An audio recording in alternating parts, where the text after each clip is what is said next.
বিসমিল্লাহির রহমানির রহিম। আসসালামু আলাইকুম ওয়া রাহমাতুল্লাহি ওয়া বারাকাতুহু। আশা করি মহান আল্লাহ তাআলার অশেষ রহমত এবং দয়ায় আপনারা প্রত্যেকে ভালো আছেন, সুস্থ আছেন। প্রিয় দর্শক শ্রোতা, আজ একটি গুরুত্বপূর্ণ বিষয় আলোচনা করব। আস্তাগফিরুল্লাহ। প্রতিদিন পাঠ করুন, তবে পড়ার সময় মনে মনে নিজের গুনাহের জন্য লজ্জিত হন। এটা যেন না হয় জবানে ইস্তেগফার করছেন আর মনে মনে গুনাহের খেয়াল চলছে।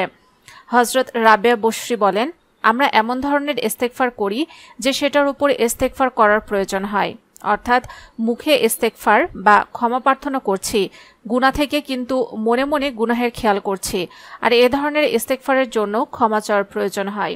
ইস্তেগফার করলে তা প্রকৃতার্থে এবং খালিস অন্তরে করা উচিত, কেননা গুনাহে অটল থেকে তওবা করা অর্থ আল্লাহ তাআলার সঙ্গে ঠাট্টা মশকরা করা। নাউজুবিল্লাহ। ইমাম আহমদ বিন হাম্বল রহমতুল্লাহ আলাইহি তিনি ছিলেন ইমাম বুখারীর উস্তাদ। তিনি 10 লক্ষ হাদিস মুখস্থ রেখেছিলেন। তিনি যে হাদিস লিখেছিলেন তার নাম ছিল মুসনাদে আহমদ। সেখানে তিনি প্রায় 40,000 হাদিস লিপিবদ্ধ করেছিলেন। একদিন তিনি রাস্তা দিয়ে হেঁটে যাচ্ছেন, দেখলেন রাত হয়ে গেল। এবার তিনি এক মসজিদে গিয়ে বললেন, ভাই, আমি মুসাফির মানুষ, আমাকে একটু থাকার জায়গা দেওয়া যাবে কি? তখন মসজিদের মানুষেরা বলল, না, এখানে কোনো মুসাফিরের থাকা জায়গা হবে না। তখন তিনি বিপদে পড়ে গেলেন। তখন এক রুটি বিক্রেতা বললেন, ভাই, আপনি ইচ্ছা করলে আমার বাসায় থাকতে পারবেন। তখন ইমাম আহমদ বিন হাম্বল রহমতুল্লাহ আলাইহি তার সাথে তার বাড়িতে গেলেন। তখন রুটিওয়ালা সকালে রুটি বিক্রির জন্য রাতে রুটি ছেনে রাখছেন আর বলছেন, আস্তাগফিরুল্লাহ, আস্তাগফিরুল্লাহ, আস্তাগফিরুল্লাহ। তখন ইমাম আহমদ বিন হাম্বল রহমতুল্লাহ আলাইহি বলেন, ভাই, আস্তাগফিরুল্লাহ কেন বলছেন, আর এর মধ্যে কি বা আছে? তখন রুটিওয়ালা বলছে, ভাই, আমি জানি না আস্তাগফিরুল্লাহর মধ্যে কি আছে, তবে আমার যা কিছুর প্রয়োজন ছিল আমি এটা বলার দ্বারা আল্লাহর কাছে চেয়েছি। আল্লাহ আমাকে সব দিয়েছেন বা আমার সব দোয়া কবুল করেছেন, কিন্তু আল্লাহ একটি আশা আমার এখনো পূরণ করেননি। তখন ইমাম আহমদ বিন হাম্বল রহমতুল্লাহ আলাইহি বলেন, ভাই, তোমার ওই আশাটা কি ছিল যা আল্লাহ এখনো পূরণ করেননি? তখন রুটিওয়ালা বলেন, ভাই, আমার ওই আশাটা হচ্ছে বর্তমান জামানার শ্রেষ্ঠ আলেম ইমাম আহমদ বিন হাম্বল রহমতুল্লাহ আলাইহির সাথে যেন আমার দেখা হয়। তখন ইমাম আহমদ বিন হাম্বল রহমতুল্লাহ আলাইহি বলেন, ভাই, তুমি যে মুসাফিরকে তোমার ঘরে জায়গা দিলে, আমি সেই ইমাম আহমদ বিন হাম্বল রহমতুল্লাহ আলাইহি। আল্লাহু আকবার। আল্লাহ আমাদের বেশি বেশি আস্তাগফিরুল্লাহ পড়া তৌফিক দান করুক, আমিন। তাহলে এই ঘটনাটি দ্বারা আমরা বুঝলাম যে আস্তাগফিরুল্লাহ পড়লে অবশ্যই মনের আশা পূরণ হয়, এবং এমনভাবে পূরণ হয় তার কোনো আশায় অপূর্ণ থাকে না। সেটা বড় থেকে ছোট সমস্ত আশাই তার পূরণ হয়, সমস্ত মনের আশা পূরণ হয়, সমস্ত মনের ইচ্ছা পূরণ হয়। সহি নিয়তে ইস্তেগফার পাঠ করলে আল্লাহর করুণা ও দয়া করবেন, কারণ আল্লাহ তাআলা সূরা নিসার 110 নম্বর আয়াতে বলেছেন, যে গুনাহ করে কিংবা নিজের অনিষ্ট করে অতঃপর আল্লাহর কাছে ক্ষমা প্রার্থনা করে, সে আল্লাহকে ক্ষমাশীল, করুণাময় হিসেবে পায়।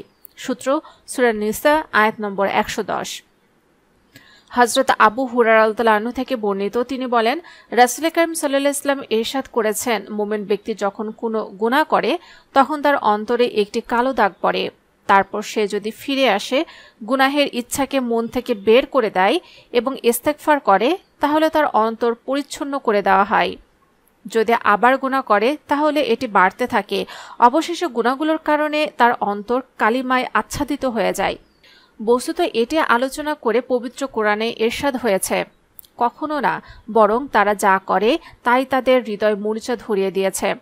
সূত্র সূরা মুত্তাফিফিন আয়াত নম্বর 14। হযরত আনাস ইবনে মালিক রাদিয়াল্লাহু আনহু থেকে বর্ণিত, প্রিয় নবী হযরত মুহাম্মদ সাল্লাল্লাহু আলাইহি ওয়াসাল্লাম ইরশাদ করেছেন, আমি কি তোমাদের জানাবো না তোমাদের রোগ কি এবং তার ওষুধ কি?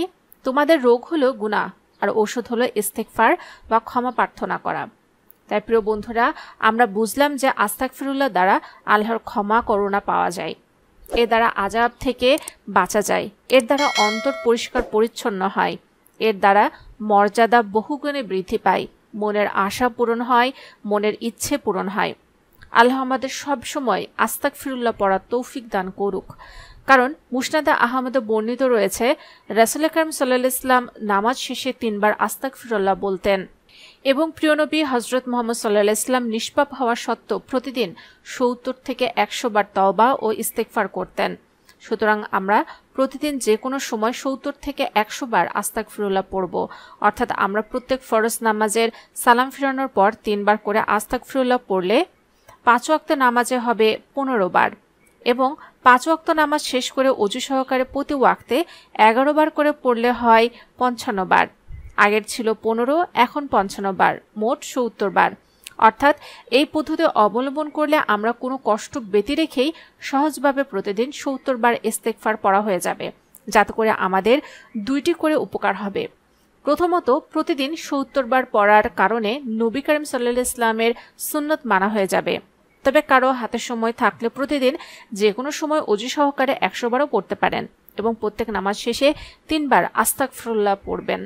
তাহলে আশা করা যায় একদিকে আল্লাহ আমাদের সমস্ত গুনাহ ক্ষমা করবেন এবং আমাদের মনের সকল আশা, সকল চাওয়া পাওয়া পূরণ করবেন। প্রিয় দর্শক শ্রোতা, আল্লাহ তাআলা মানুষকে সৃষ্টি করেছেন তার ইবাদত করার জন্য, কিন্তু অনেক সময় আমরা আল্লাহর ইবাদত না করে কিছু ভালো অথবা বাজে কাজে নিজেদের জড়িয়ে দেই। তখন আল্লাহ তাআলার নির্দেশে ফেরেশতারা সেই অনুযায়ী যথাক্রমে সওয়াব এবং গুনাহ লিখতে থাকেন। কিন্তু আপনি মুসলমান হিসেবে জানেন কি ফেরেশতারা ঠিক কিভাবে আপনার সওয়াব বা গুনাহ লিখে থাকেন? এই বিষয়ে পবিত্র হাদিস শরীফে উল্লেখ আছে। হযরত আবু হুরায়রা রাদিয়াল্লাহু আনহু থেকে বর্ণিত, রাসূল কারীম সাল্লাল্লাহু আলাইহি ওয়াসাল্লাম বলেছেন, আল্লাহ বলেন, আমার বান্দা যখন কোনো পাপ করার ইচ্ছা করে তখন তোমরা তা লিখো না যতক্ষণ না সে তা করে। যদি সে তা করে সমান পাপ লিখো, আর যদি সে তা আমার কারণে ত্যাগ করে তাহলে তার জন্য তা নেকি হিসেবে লিখো। আর যদি সে নেকি করার ইচ্ছা করে কিন্তু সে তা করেনি, তার জন্য তা নেকি হিসেবে লিখো। অতঃপর যদি সে তা করে তাহলে তার জন্য তা 10 গুণ থেকে 700 গুণ পর্যন্ত বাড়িয়ে দাও। সুবহানাল্লাহ।